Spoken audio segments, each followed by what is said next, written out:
Good morning, everyone. I want to welcome you to another session of Philosophical Talks with S.Friedman. We have them every Friday, and thank you for joining us. My name is Tracy Gable. I work at the U.S. Consulate General in Almaty, and I'm a regional public engagement specialist, which means I oversee American spaces throughout Central Asia. American spaces offer programming and resources for local audiences to improve their understanding of the United States, and all kinds of skills. This particular program is very special to me, as we have been doing this now for quite a long time, and our speaker, S.Friedman, happens to be someone who was declared a genius philosopher by the New York Times magazine. And so we are very fortunate that he comes to us each week with different talks about philosophy. This is a special day, as I will actually be departing Almaty soon. And so I wanted to come on today specifically to thank Stephen for coming to us each Friday, for sharing his knowledge, his vast knowledge, for sharing his perspective on the world through the lens of philosophy. And for honestly, for giving us so much to think about, especially during this last year of COVID, which has been so challenging. So Stephen, thank you so much. It has been a pleasure to work with you, and I will continue to watch and hope that you'll continue to give these talks for a very long time with the Almaty American Space Team. With that, I will turn it over to you. Thank you very much, Tracy. I would first like to thank the American Consulate in Almaty, Consul General Eric Meyer, Tracy, Elmira, Dana, and Aaliyah for this opportunity and for helping facilitate these talks. It's a privilege, and it's a platform that allows for communication of philosophical ideas and perspectives that are not common in contemporary society and in our contemporary world. And in the course of this talk, I will actually address when such talks were in fact more common than they are today. But aside from that, I also wanted to take this opportunity to extend a special tribute and appreciation for Tracy's role in facilitating these talks, making this all happen.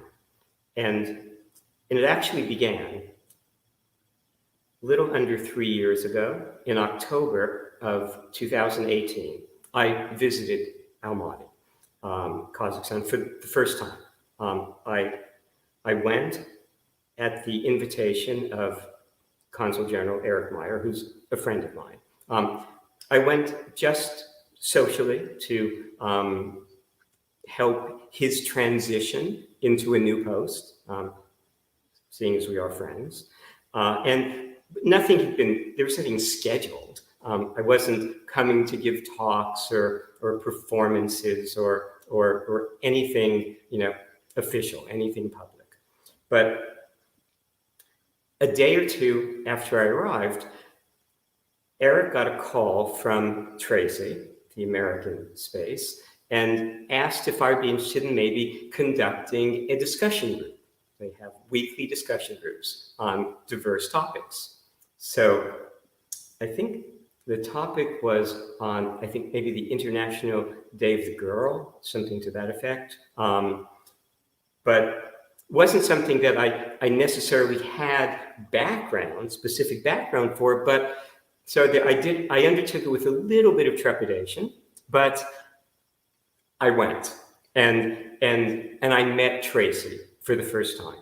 Now, last week's talk was about friendship, the nature of friendship, and what allows friendships to foster. I talked about how it can be very specific similarities that draw us to another person, and that can become the basis for an enduring friendship. Well, when I met Tracy, I had that sense. It happens every now and then, but rarely. The previous time that I remember actually having that sense upon meeting somebody was when I met 10 years ago, the person who became my producer of my play in New York, Phalaris's Bull, that I did shortly before coming to El Mahdi for that first time. Well, when I met Tracy, I had that sort of sense that this is somebody I can be friends with. This is somebody that I felt a connection with. Well, I conducted that session. She asked me the following week, I was there for about 10 days. She asked me if I might be interested in conducting the next session, and I did. And I relished the experience. I had the opportunity to perform Phalaris's Bull at a local theater, and Tracy came to the performance, and I could feel, that she had a connection to that as well. So every encounter that I've had with Tracy has been a positive one, and one that has suggested, possibilities, for further engagement. Well, and that's partly on the basis of a sense of decency and goodness and mission. Right? My life is really governed by a sense of its philosophic mission, and I think Tracy had a sense of that. So when I left El Mahdi, I wrote Tracy, and I was interested in seeing what might be possible in terms of continuing, the types of talks or performances that I had initiated. And Tracy immediately responded and immediately began exploring those possibilities.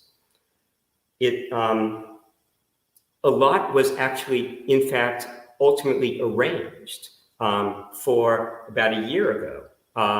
In April, I was supposed to return to El Mahdi and other parts of Kazakhstan to give some performances, to give talks, and it was largely facilitated through Tracy's efforts. Not only the efforts to actually bring these events about, but even to conceive what might be appropriate. So when the pandemic arose and those plans, had to be changed, right? Had to be canceled. The question then was, what might substitute in terms of a platform, a communication? And Tracy again stepped forward and proposed these talks, which I've now been doing for, I think, over maybe a year. It's going on for a while, and they're weekly, and they are, again, an extraordinary opportunity.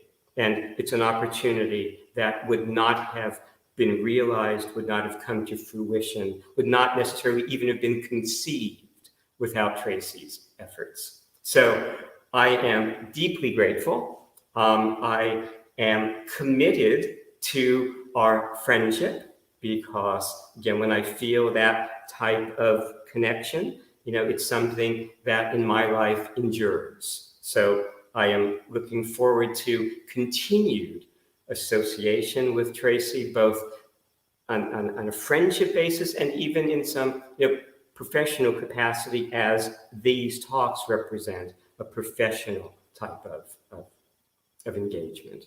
So Tracy, thank you so much. I wish you the best of luck in your future endeavors, but I'm sure you will thrive, as you have thrived, so far. And I look forward to our continued association. So thank you so much for everything you've done.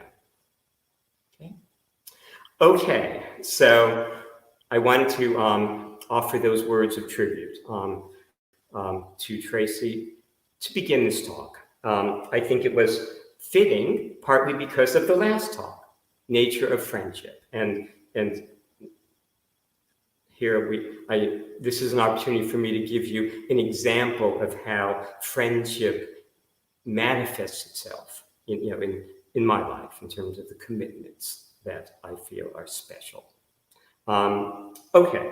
The specific topic for tonight is, I say tonight again because I'm doing this from Los Angeles. The specific talk for this morning in Almaty is freedom. The subtitle I gave it is The Romance of the Unbounded. Now, I've, I think, noted before that I do not script these talks, these presentations. It's not in the nature of philosophy to be scripted.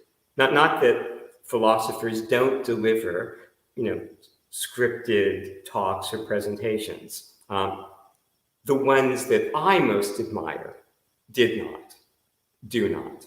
So I've noted before that probably the philosopher that's had the most important influence upon my work and that I most greatly admire from a philosophical standpoint and feel a similar sensibility with is Wittgenstein, the 20th century Austrian English philosopher, who did not deliver scripted talks. Once he had prepared a paper to deliver before a philosophical society, he went up to the podium, looked down at the pages, they looked dead to him, he tore it up and began to talk, independently of what he had planned to say.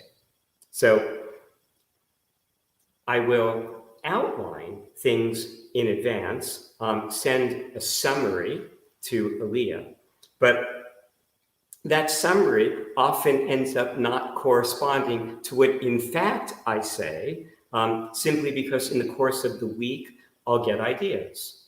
I actually got some ideas today that will form, I think, part of the core of what I'm going to say. But let me just frame this in broad philosophical terms, and then I'll get more specific and more maybe understandable. Philosophy, my philosophical work, distinguishes two categories of experience: the heuristic, the epistemic. The heuristic represents a convergent space. It's the space of objects. It's objective space. And when you think of an object, and again, just look around, anything you see, has the form of an object, whether it's a chair, a table, a wall, whatever. It's often been noted that philosophers spend a lot of time historically, going back at least to Descartes, talking about furniture. Well, because furniture are reasonable representative objects. The notion of an objective world, an objective space, objectivity relates to the nature of the objects that we're experiencing. The fundamental feature of an object, one can say, is a boundary. It's bounded in some way, distinguished from the rest of the world, the space that it's in, right? Our vision, our brain is especially sensitive to issues of boundary. One can explain that or give that an evolutionary context in the sense that if we originated in trees arboreally, in trees, the ability to distinguish positive and negative space, the branch from the space around it, is a matter of life and death. And so we are very sensitive to issues of contrast that distinguish one thing from another. Those contrasts, those boundaries, are elemental convergences, right? The simplest form of a convergence is two things coming together to form, we can call it a boundary. So an elemental convergence is a boundary. That heuristic space, that convergent space, that objective space is the space that language facilitates. It's the space of science and technology and society and political life. And we'll be talking about it in that context. Especially, I want to be talking about freedom in a political context, which means I'm going to be talking about it in a heuristic context, in terms of convergences and boundaries. The opposite is the philosophic, the epistemic, the divergent, the rigorous. And the hallmark, the distinguishing feature of rigor is a recognition and embrace of difference, right? I've quoted before that line from Shakespeare's King Lear, all teach you differences. Well, that's the essence of rigor, that any two things, any 2 points, any two objects are approximately the same for some purpose or other. And science elaborates those similarities, and those similarities become the basis of natural law. They are rigorously different.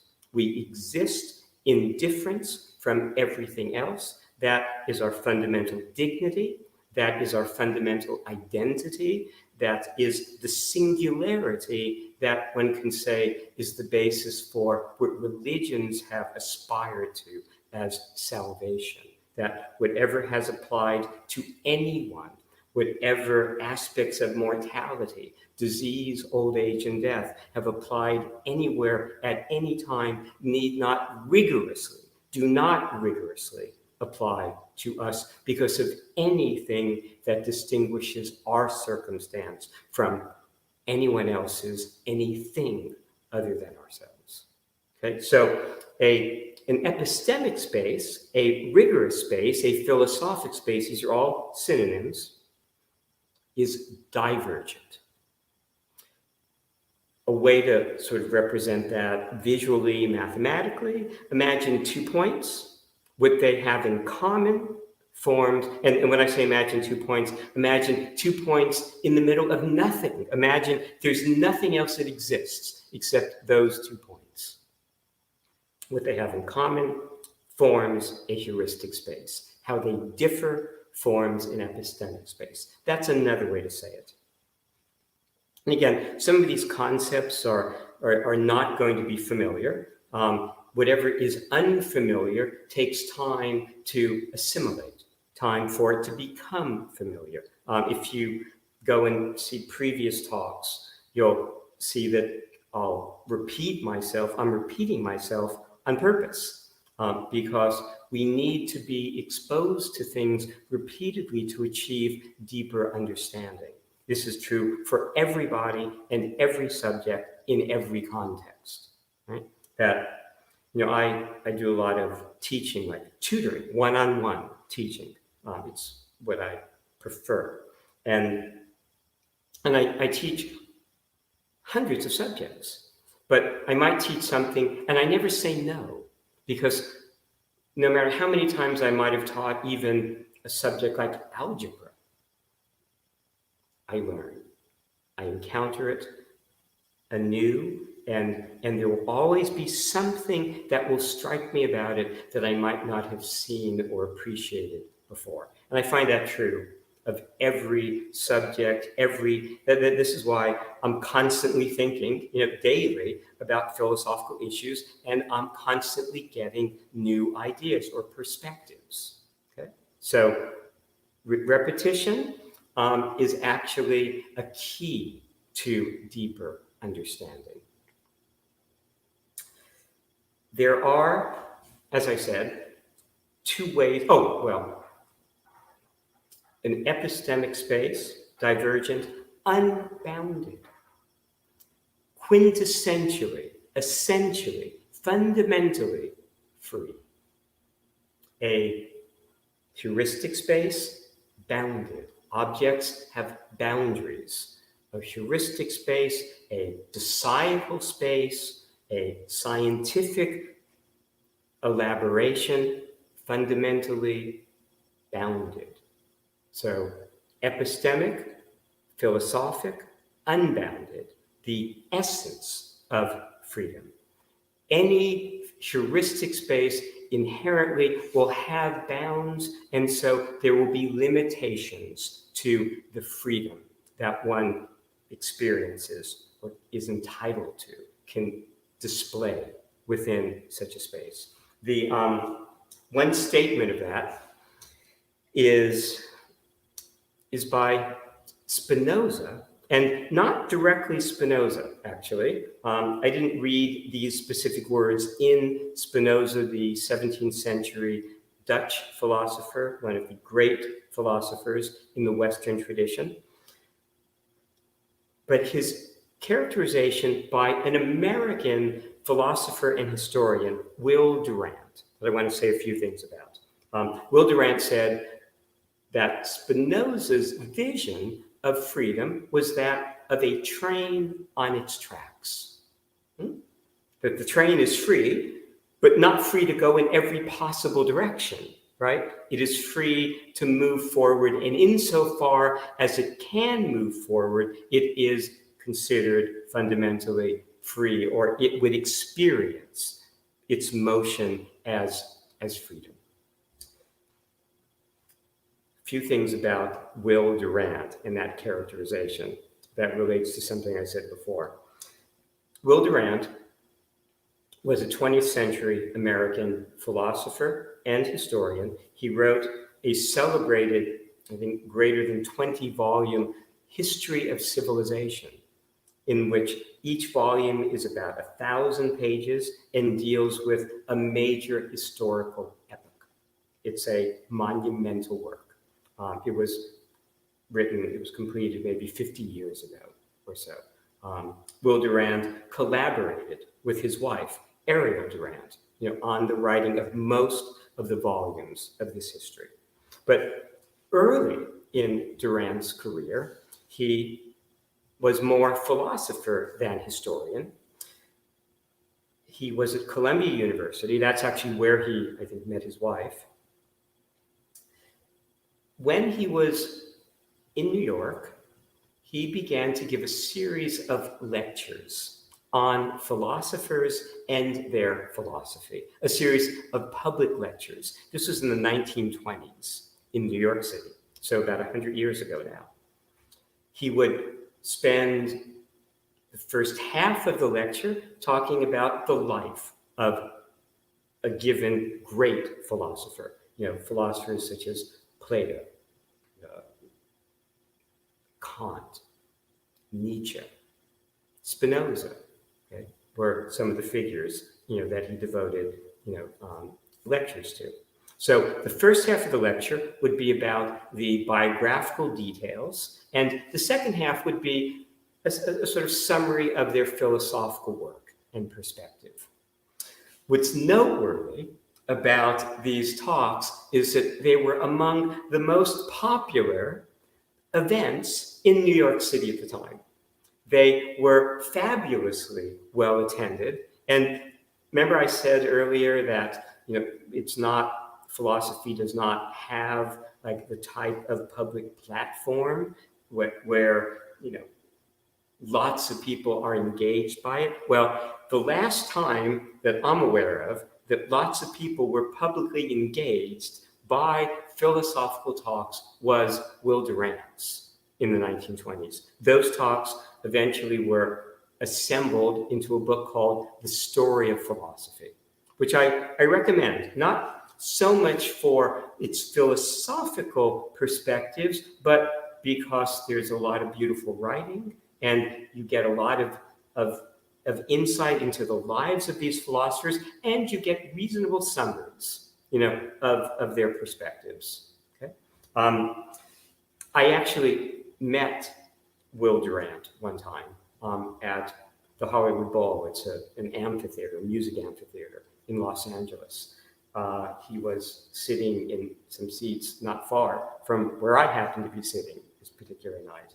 And I went over to him.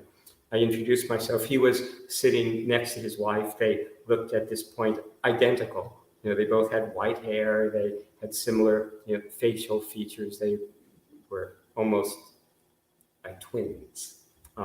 They'd grown together.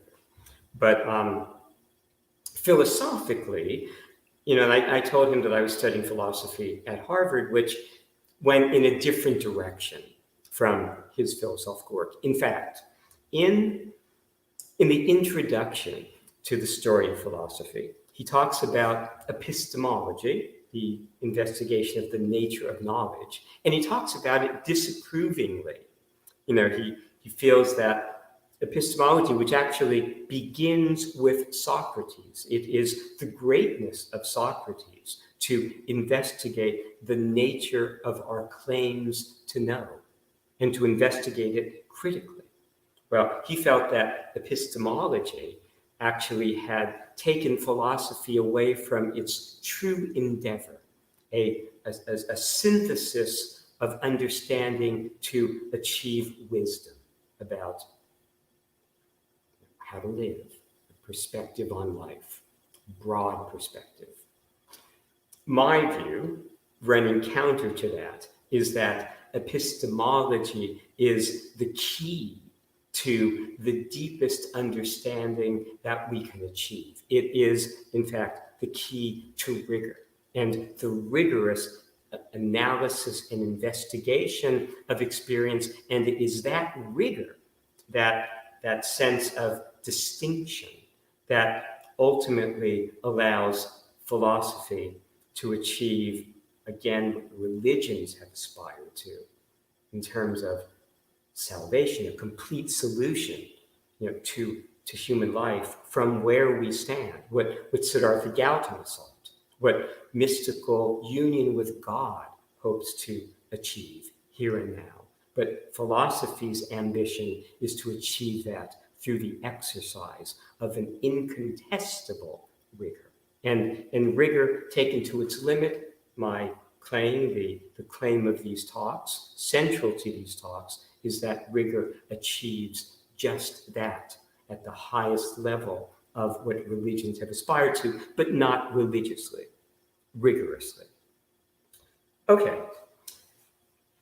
When we talk about freedom in a political context, we're now talking about freedom in a convergent space. Individuals are coming together in society, right? So there will be bounds to the allowable behavior of any given individual, right?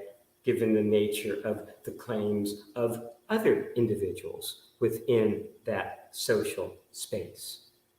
Well, the first thing that comes to my mind when I think about freedom in a political context is actually the words that Jean-Jacques Rousseau, a 18th century French philosopher, wrote at the beginning of his work, The Social Contract. The words are, "Man was born free, but he is everywhere in chains." Those words became the ultimate source of the philosophical ideas that motivated and supported the French Revolution. The American Revolution was more inspired by the writings of John Locke, an English philosopher, but they went in the same direction. The idea that it was a voluntary contract in some way between the governed and the governor of a society that allowed for the legitimacy of constraints of freedom on behavior within the society. But a few words about those two revolutions. As we look back on history, the American and the French revolutions are two of the preeminent revolutions in human history, certainly in terms of their consequences and our awareness of them. We are as aware of the American Revolution as we are of the French Revolution, maybe in certain parts of the world even more so now. But at the time, America, the United States, was just an English colony. And its revolution was a separation from a colonial power. The revolution in France overturned an entire social system at the center of European culture and society and thought. So in its day, the French Revolution was the more impactful, right? The more consequential, and seen as the more, well, for people that opposed those ideas, the more profoundly troubling, because it sought to end the Ancien Régime. It sought to end the feudal structure of society that had been at the core of European society for hundreds of years. The idea that one was born into different classes, different categories, that a peasant had fundamentally different rights and privileges from a nobleman or a member of the clergy, right? Well, these ideas, these ideas are grounded in the Enlightenment, what we call the philosophical climate of the 18th century. It's called the Enlightenment, partly because it is key to the rise of modern science, Newtonian science. What's interesting, in particular, from a philosophical standpoint, is how these social ideas, this idea of ending the feudal structure of society and replacing the categorizations that people were born into with an equivalence where the fundamental identity of a person in society wasn't his class, his category, but his citizenship. So there was now a generality, we might say, of representation, that everybody is equal fundamentally as a citizen of that society.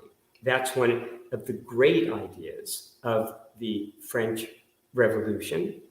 It's an idea that actually mirrors what Newton was doing in physics. And if Newton hadn't done his work, we probably would not have had all of the social and philosophical sort of movements that led ultimately to these revolutions. Newton grew up in a world where there was a fundamental distinction seen between life, the physics on this earth, and the physics of objects in space. That the objects in space were made of fundamentally different substances, of a different substance, a celestial substance. The objects on Earth were characterized by change. The nature of the celestial substance was changelessness. Newton came along and said, no, the laws that govern objects on Earth are the same as the laws that govern objects in space. That everything here, everything in space has mass, and mass operates according to a universal law of gravitation.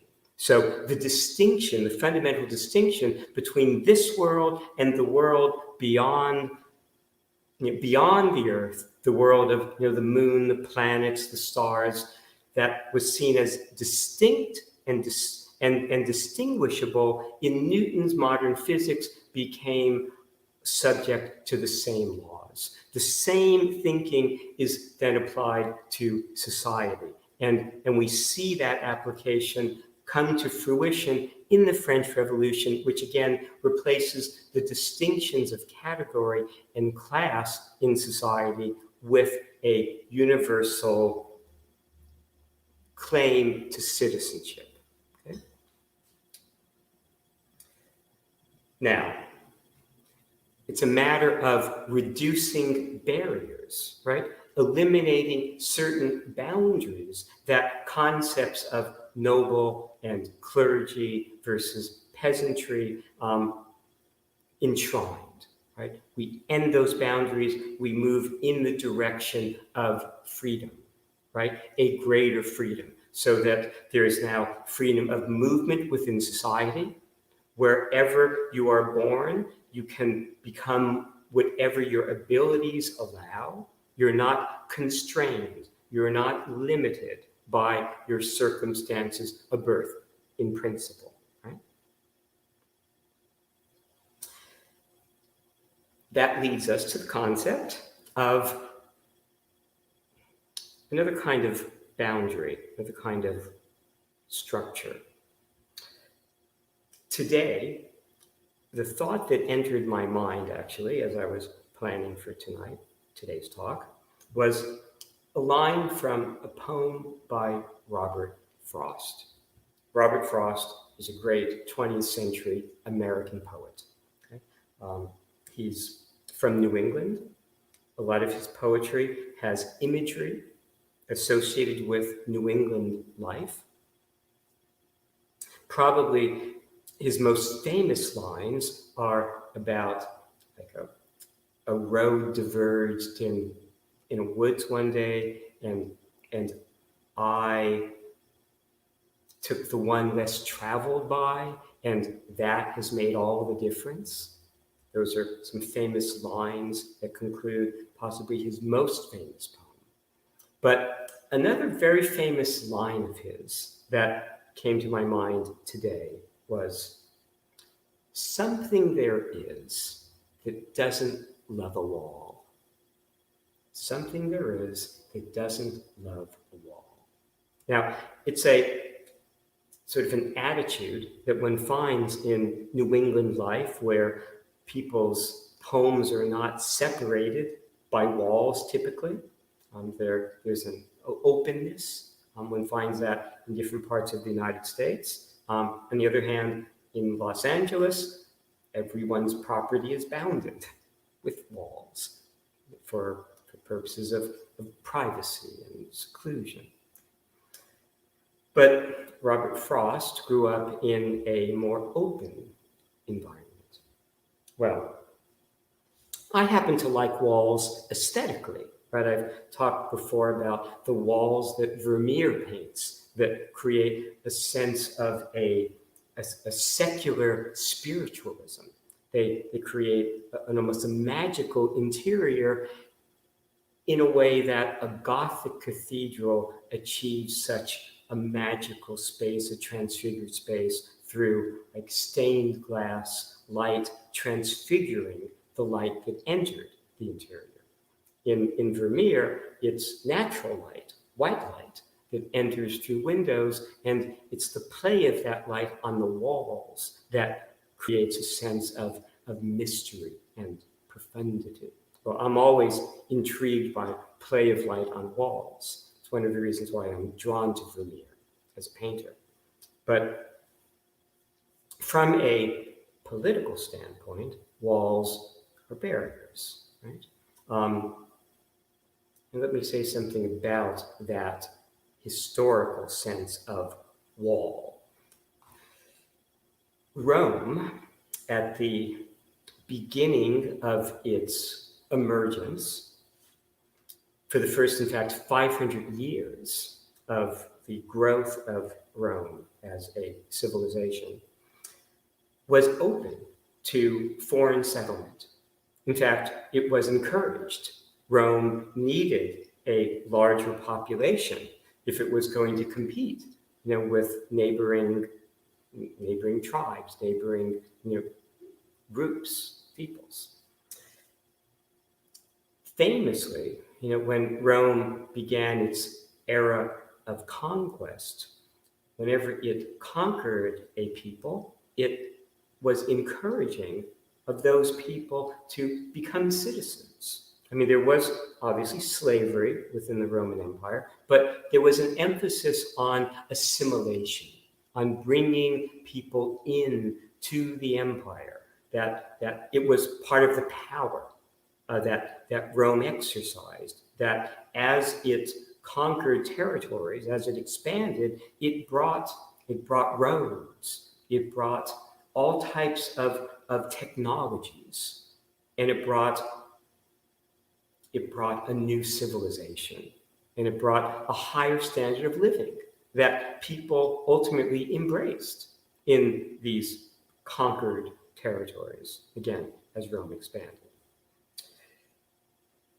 Eventually, Rome reached a pinnacle of expansion, and it changed its attitude towards these foreign peoples. And what did Rome do? It started building walls, and it started defending its boundaries, defending its borders. It spent enormous resources on those efforts. In time, the peoples that Rome tried to keep out grew in number, in power, in sophistication, and in aspiration. And eventually, those people, being militarily excluded, overran the empire and consumed it. It's one of the great, if not the great lesson of the Roman Empire. And in fact, for hundreds of years, the most important lessons that people tried to extract from Rome were the reasons for its fall. Like arguably the single most famous and maybe the single greatest work of historical writing in history is Gibbon's Decline and Fall of the Roman Empire. Now, Gibbon was an 18th century English historian.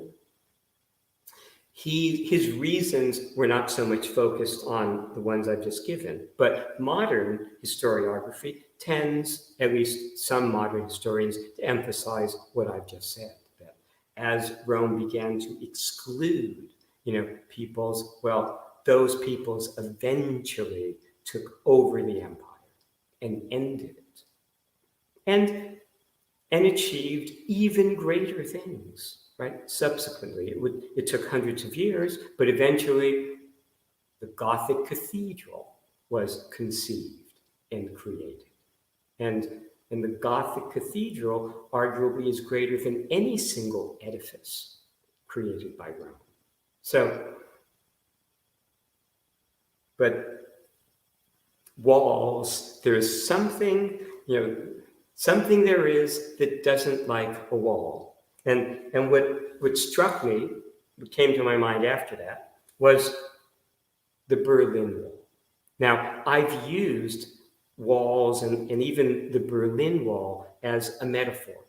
In my writings and in the play Phalaris's Bull, I talk about that definition of insanity, of doing the same thing over and over again and expecting a different result, being insanity. And what I've said is that believing that is, if not insane, certainly completely wrong, in the sense that we cannot do the same thing repeatedly, not in this world, not in this form of existence. And the fact that we can't is more important than what we might think to achieve or not achieve in the attempt to do so. Well, Václav Havel, the first president of the Czech Republic, wrote a short story about a young boy who relentlessly bangs his head against a wall. And everyone thinks him mad until one day the wall comes down. And it's a metaphor for the fall of the Berlin Wall. Now, what immediately came to mind after that was, on the occasion of the fall, there was scheduled a celebration. And the celebration was a musical celebration. I think around Christmas time of 1989, the year that the wall came down. It was to feature Beethoven's Ninth Symphony, played by an orchestra representing, well, an international group of musicians from the United States, Russia, Germany, France, Great Britain, the main participants in Europe in World War II. It was conducted by Leonard Bernstein, the great American conductor. Probably the greatest of American conductors. I didn't have that view of him when I was younger, but I do now, the more I listen to his conducting. It's a performance that he gave, that he conducted less than a year before his death. He was somewhat frail at this point. So although traditionally he would conduct with a lot of histrionics, a lot of gestures, a lot of emotion displayed, in his body movements. For this performance, the emotion was more conveyed in his face. But it's available on YouTube. That performance was broadcast around the world. I heard it for the first time, saw it for the first time today. It's the finest performance I have seen or heard of Beethoven's Ninth Symphony. And I've heard many performances. It's arguably Leonard Bernstein's greatest performance of a symphony. It's of any piece. It's his last major performance. It's on the occasion of one of the most significant events in certainly recent human history. It is a performance of Beethoven's Ninth Symphony, the greatest symphony by arguably the greatest composer. So it's remarkable, and it's emotional, and it's celebrating the fall of that wall. And I wanted to just play you a little bit of it. As I said, you can go online to YouTube. It's called the Berlin Celebration Concert from 1989. It's Leonard Bernstein conducting. And again, Leonard Bernstein is not just a great American conductor. He's he was an extraordinary musical intelligence. One of the most intelligent, articulate, insightful commentators on music, that was also creative as a composer, composed West Side Story, and a lot of classical pieces, and conductor. So here is a little bit, just so you get a sense of that moment.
Okay, I just wanted to give you a sense of the emotion of the occasion, but also the reason that I show it now and the reason that I talk about it is the final movement of that symphony is sung to a poem by the German playwright and poet Schiller.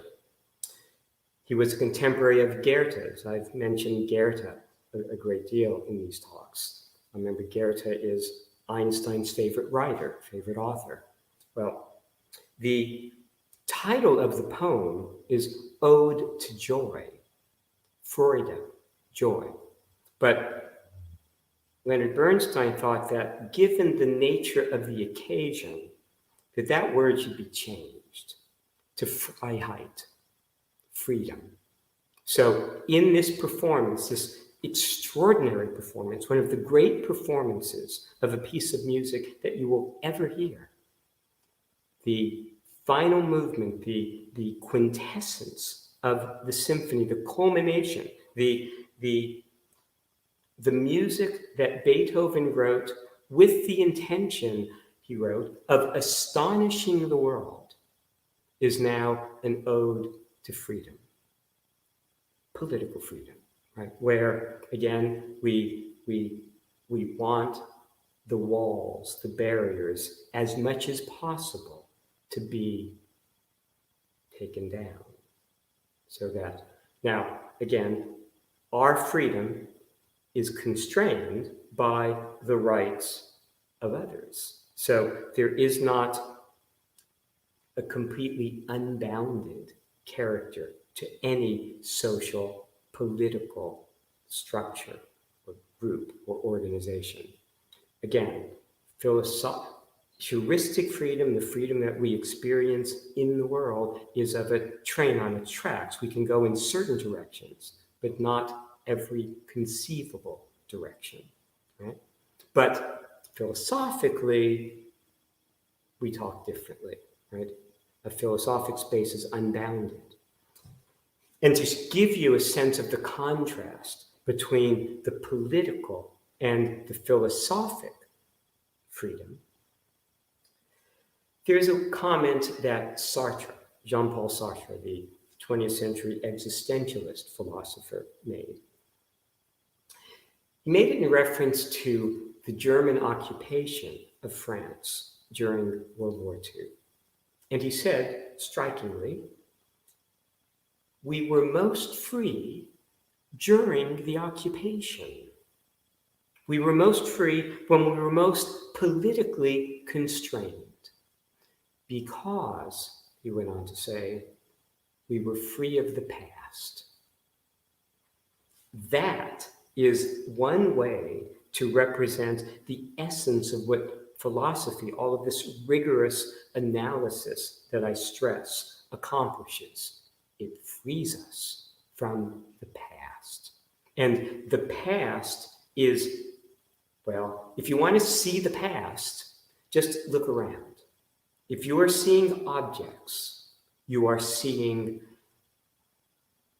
the past in terms of your sense of how these visual experiences organize themselves, and in terms of what you expect. You expect a chair or a table to support us. You expect them to behave in a certain way. It's part of their identity. It's part of what you experience as you encounter them. It's part of what you think is true of them. But that thinking is based on your past experience of those objects. You're then projecting into the future. Now, we do that. We do that to survive, right? But ever since David Hume, the 18th century English philosopher, analyzed the nature of causality, cause and effect, and induction, well, the past cannot guarantee the future. It hasn't happened yet.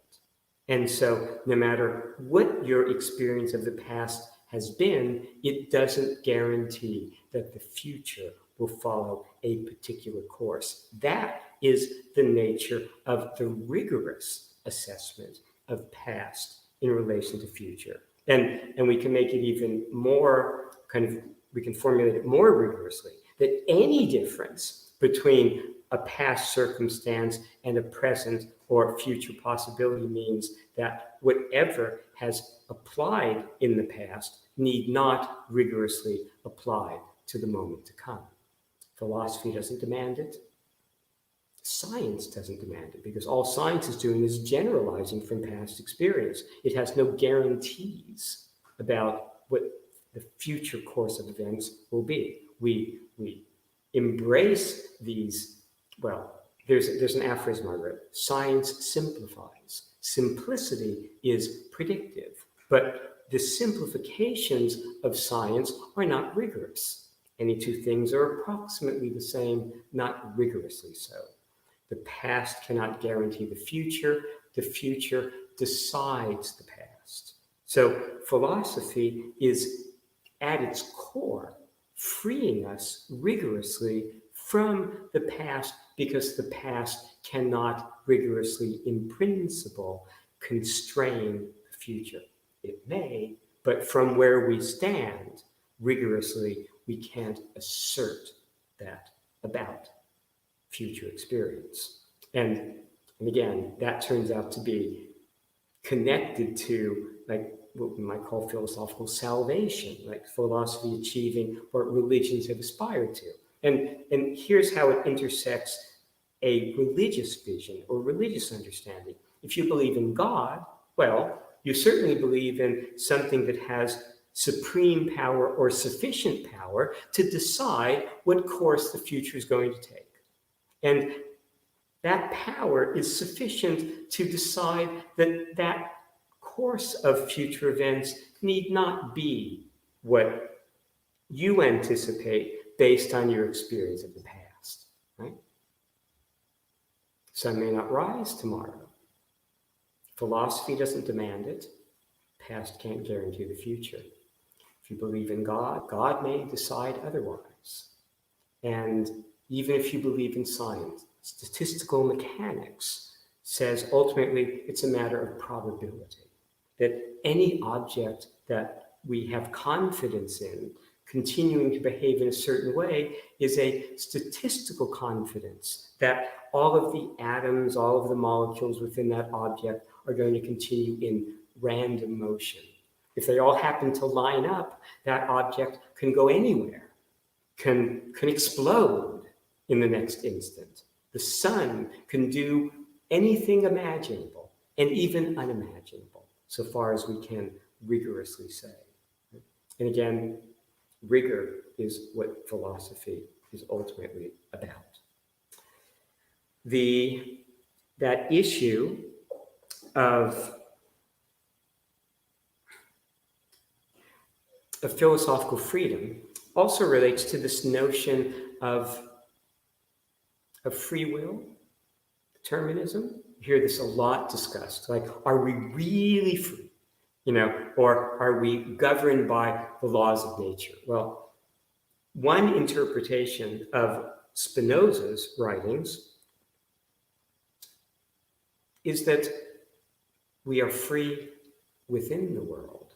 We are free epistemically. We are constrained from the outside as we look at the world from the outside as if we could. Can't.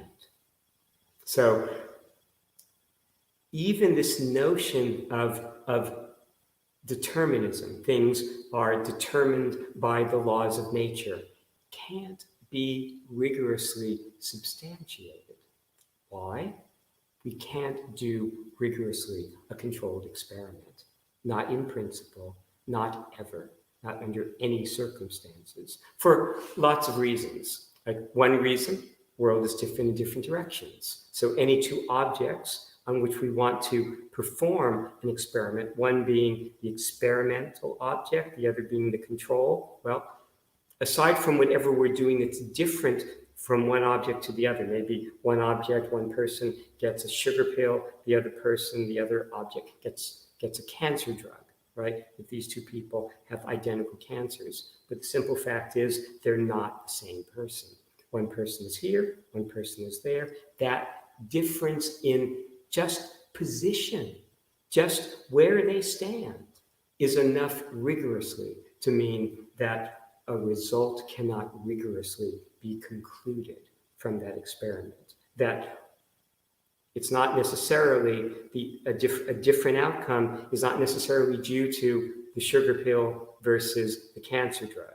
It might be due to the fact that the one person is here, the other person is there. They're in different grounds, different backgrounds. That's enough of a distinction rigorously to undercut a rigorous claim about that. Well, in order to establish something like free will or determinism, that we have free will, we'd have to rewind, go back in time, change something, and see if the outcome remains the same. If we go back in time, change something, the outcome is still the same, then we might talk about determinism. Then we might talk about destiny. Then we might talk about no fundamental free will. Well, we can't, in principle, do that experiment. So these are ideas that really only have validity in what, again, I call heuristic space, where we can approximately do certain things. This object and this object are approximately the same, but approximately the same might help us when we're developing, certain scientific results that we hope will apply, in other circumstances, but we can't rigorously know that they will. And something really fundamental is at issue. It's the notion of whether we are free from a specific scientific conclusion or not, whether science and its laws of nature are imprisoning us in some way. And the simple answer is we can't ever do the experiment rigorously to establish that those constraints are real. Okay? So science is something, and scientific results, since they're not rigorous, they deal with approximations. Since they're not rigorous, we are not imprisoned, we are not nailed to those results. Science is something for us to use, not be used by. Okay? It's important too. Philosophy preserves our dignity and our fundamental freedom, no matter what. Because philosophy is exercising a rigor at its limit, and there is, by definition, nothing stronger. We hear, like within scientific communities, discussions of rigorous results, rigorous experiments. They're only approximately so. They're rigorous compared to other experiments that might have been done. Other investigations of perhaps drugs and therapeutics, but not inherently rigorous enough, not to achieve the kind of results that philosophy is able to gain by an absolute rigor. And what is that achieving? An absolute freedom. There's a story comes to mind. I have a background in molecular biology, and my mentor at one time was dealing with his mother, who had developed lung cancer. And she came to him and she said, "What should I do? What treatment should I undertake? What do you recommend?" He was a great molecular biologist. He had profound understanding of the options available. Well, he said to me that in describing this encounter with his mother, he didn't know what to say to her. Because he said, in the history of medicine, in the history of cancer research, there hasn't been one well-controlled experiment. Well, he was saying it as if it was something that we could correct for, but the simple fact of the matter is it's theoretically impossible to even achieve such an experiment under any circumstances, no matter what. And that's not a limitation, that's a liberation. That's how we escape the wheel, as Hindus and as Buddhists put it, the wheel of natural circumstances that we feel are constraining us. Okay, let me see. Okay, we're coming to the end. So what I wanted to do is just read a few things from Joshua. I think let me see where they are from. I think they're from Phalaris's Bull, okay? The play. I often quote from the books of Joshua, which is a poetic representation, not just of like my story, my autobiography, but also of some of my philosophical work. But Phalaris's Bull is the play that I did in New York that also has autobiography, but a fuller and more non-poetic representation of the philosophical results. So in relation to this topic of freedom, nature of philosophic freedom, this is from Phalaris's Bull. The philosophy preserves everything and changes everything. It's in the nature of salvation to work like a switch, not a prism, not a fixed point of view or belief, but freedom. And a little bit later, to like only one song is not to like music. The solution to the world is our singular song. We exist in a place of dignity, indifference from everything else, the incontestable point of salvation, of freedom. Now, when I was writing that, I read that line to a friend of mine. We exist in a place of dignity, indifference from everything else, the incontestable point of salvation, of freedom. And what she said to me was, well, I think the order should be reversed. It should be a freedom of salvation, right? And her thinking was that salvation was the more complete, the more aspirational goal. It's the highest point of religious fulfillment. But philosophy is not religion, right? Philosophy is rigor. Philosophy is not about belief, right? Belief builds boats. Philosophy drains seas. So from a philosophical standpoint, the ultimate achievement is an absolute freedom. And it's freedom from the past, it's freedom from expectation, it's freedom from every possible constraint that does not stand the tests of rigor. Okay, so I think I'll conclude tonight's talk there. I have some questions to address from last time. So, and I have them written here, so let me go to those questions right now. Okay, first, some American philosophers, such as Theodore Roszak, said that even though we're born humans from a biological point of view, it's essential to uncover your talents and to become a real human. Okay, there's a lot that can be said about this.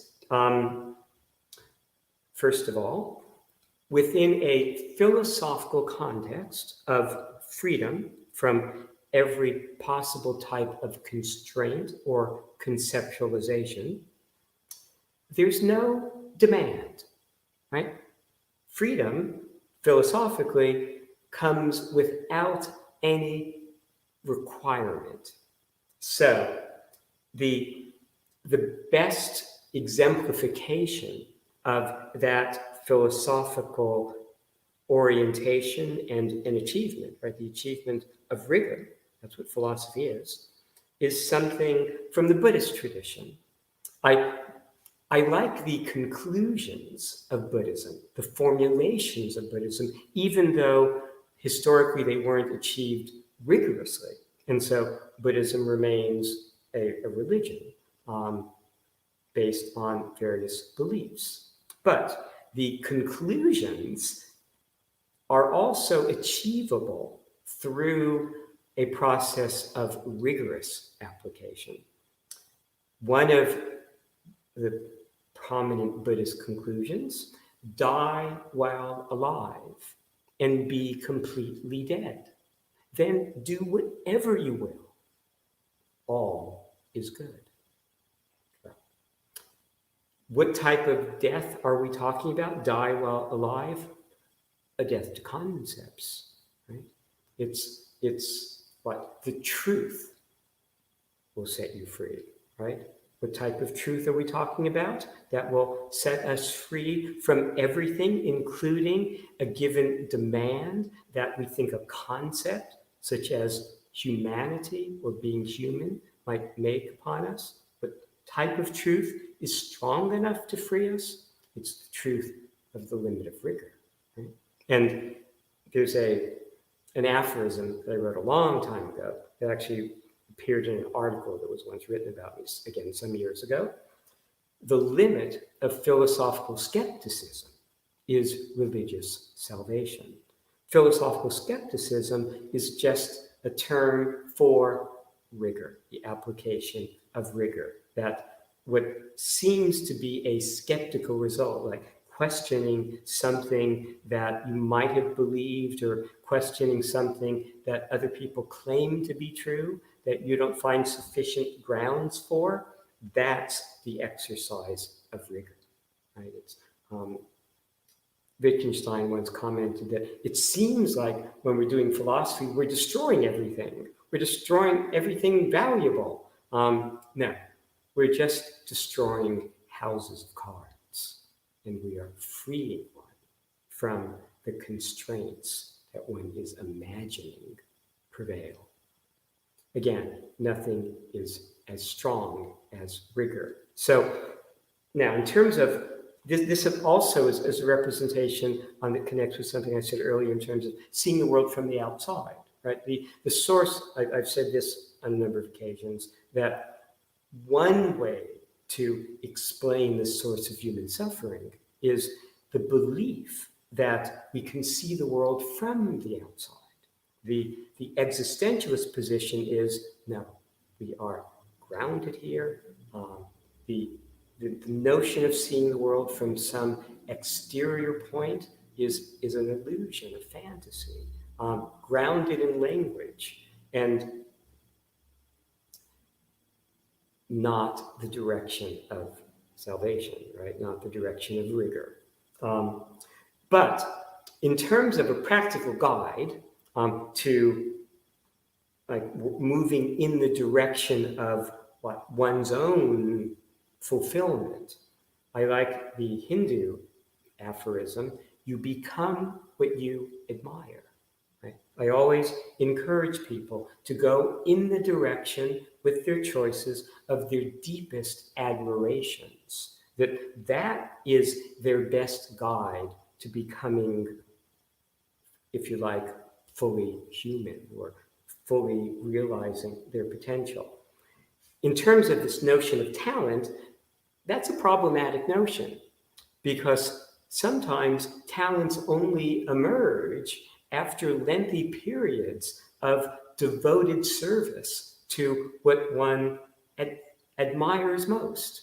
And there are many examples. The example I refer to repeatedly is that of Van Gogh, right? That Van Gogh wanted to be a priest, wanted to be a pastor, wanted to be a spiritual healer. He was not very good at communicating with people. So he gave that up. It wasn't really accomplishing, what he was aspiring to. He turned to painting, turned to art, turned to drawing. If you look at his early drawings, you see he doesn't exhibit talent. If you were to take those early drawings into a drawing teacher and say, I want to become a master. The drawing teacher would recommend a different vocation. But he persevered. And within 10 years, he emerged as, what would eventually be seen as the most popular great painter in history. But did he have the talent for that? Well, he didn't show it at 27, but by 35, it was there. It was in evidence, even though his contemporaries didn't recognize it.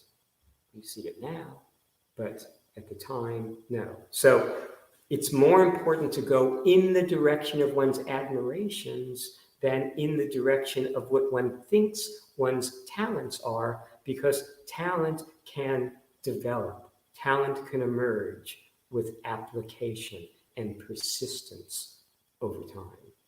So again, I recommend that Hindu admonition. You become what you admire. And in the course of my work, my teaching, I'm often asked by people for guidance, for career guidance. And I've encountered many people that had a passion for one activity, but for one reason or another, thought it wasn't practical to pursue that. And I've always stressed the importance of going in the direction of your passion, of what means the most to you, of what you most admire. Because if you fail at doing that, you will have a greater sense of fulfillment than if you are able to achieve great results in some direction that you do not fundamentally admire, but that maybe others admire. Society admires, but you fundamentally do not. So again, I recommend embracing one's admirations over what seem to be one's talents, because talents can emerge over time. Okay, next question.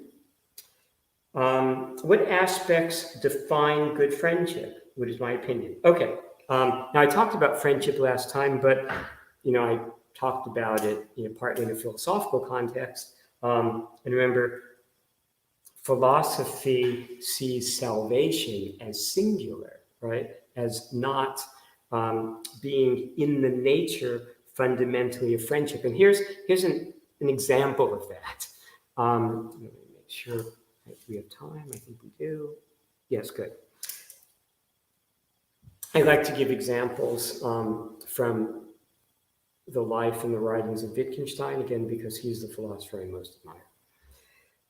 He had friendships, deep friendships. He was never married, but he had close friendships with students, right?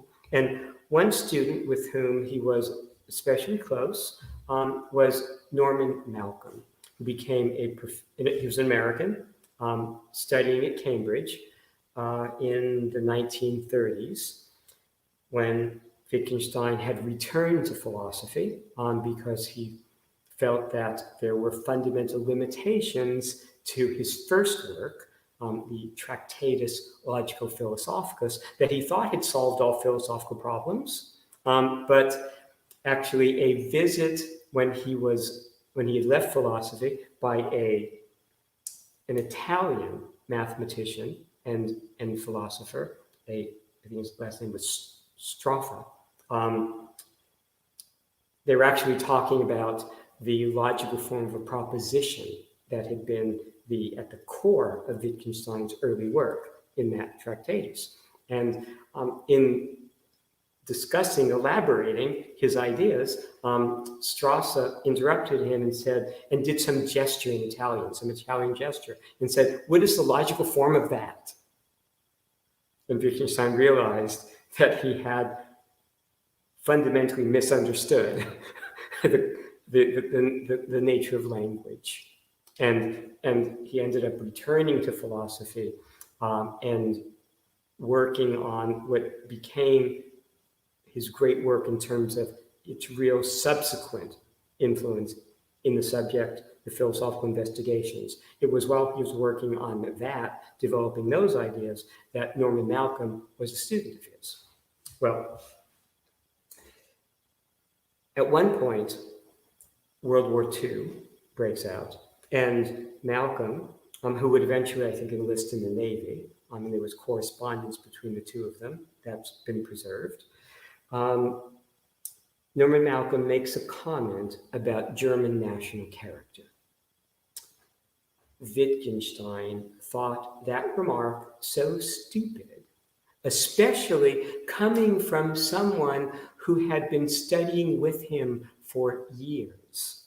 Wittgenstein's response to that was, what's the point, of studying philosophy if you can't apply it outside the lecture hall or outside a philosophy seminar, if you can't apply it to the concepts of daily life? And German national character is a broad concept that lacks precision, let's say, doesn't rise to the level of rigor. Wittgenstein ended their relationship based on that comment by Malcolm. Now, some years went by, a couple of years went by, and they did reunite, they did reconcile. But the point is, Wittgenstein was prepared to end a friendship over a lack of philosophical understanding when he felt that understanding was inexcusable given how much instruction Malcolm had received from Wittgenstein. So philosophers often, do not value friendships at the level of philosophical results and philosophical clarity. But I don't put myself in that category. For me, and let me just go back to the question and make sure, yes, what aspects define? Okay, for me, I like to answer things in terms of what immediately comes to my mind, right? Because that is usually preeminent in terms of my evaluations and assessments. Well, loyalty is what matters most for me. I mean, I see friendship as a convergence, right? Two things come together, it plays itself out in heuristic space. We've been talking about that. I've been using those terms. But loyalty is the manifestation, the exhibition of that convergence, that connection. So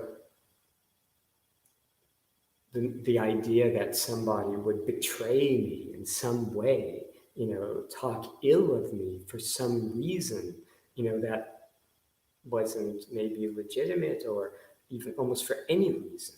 A lack of loyalty is, for me, the defining consideration. The other thing that matters for me in terms of friendship is presence. That friend, that the person is not, not going 10 years without an encounter. There's more presence than that. But fundamentally, it's loyalty. I was emphasizing last time that I felt that any two people, given the will, could become friends. If there's enough in common, we have enough in common, we can seek out commonalities, even if they're not apparent. It's the basis for the success of arranged marriages, right? But loyalty is necessary and sufficient for me to sustain a friendship. Okay. Do we have, so I guess that's those two questions. Do we have new questions? One more time, thank you very much, Stephen, for your talks. Today we don't have any questions, but we have a lot of likes and views from our audience. And thank you very much for answering the questions. Okay. So I guess my talk tonight was sufficiently clear that nothing remains open to inquiry. That's fine. Okay. So so I guess we'll end the talk now. Mhm. Okay. One more time, we would like to thank the U.S. Consul General here in Almaty. Thank you very much, Tracy, for joining us today. And thank you very much, Stephen, for joining us weekly and holding these talks. Thank you, the audience, for joining us weekly. We will be looking forward to see you as well. Please stay safe and enjoy. Thank you very much. Thank you very much. I hope to see you next week. Thank you all. Thanks again. Goodbye and have a great week. Thank you very much. Goodbye.